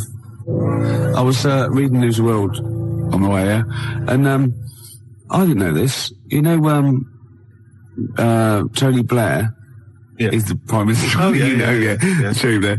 His father-in-law, which is Sherry's dad, is, that bloke, out after Death Us Do Part. What, Alf Garnett? No, his son. Oh, blimey. Something about I don't know, I should get this right really, because it could be libelous, but it's something to do with some sort of doll cheat or something like that. What? Yeah, apparently. Cherry Blair's dad's a doll cheat? Yeah, something like that. Really? Or he's claiming some sort of benefit fraud, I don't know. But he was always the same when he was living with his dad, Alf. He was married to Una Stubbs, wasn't he? I mean, Sherry Blair's mum is Una Stubbs. I'll stop you there, Rick. I'll stop you there. It's so incestuous, isn't it? It's fiction. I've tried to explain this to you before, haven't I? the stuff on the TV, Yeah. a lot of it is real. Some of it's fake. They're not really those people. Understand? EastEnders, for instance, that's not real. That's not real people. Yeah, well, obviously embarrassing because obviously that is real because I've seen them in real life. They were at Phoenix, got them playing football, so that is real. No, that was the actor. That was the actors. Phil Mitchell was there and Ricky Butcher. That was the actors. We have been through this before. Because I went through this the same day that I explained to you that it only in the cat world can you piss on an object. I got a new stereo that way. They just get out of the shop, but it was too late. I got a new stereo, and it doesn't. It sort of it shorts out because I actually weed in one of the back of the speakers. Did you? Yeah, but it's mine. I've got to get that.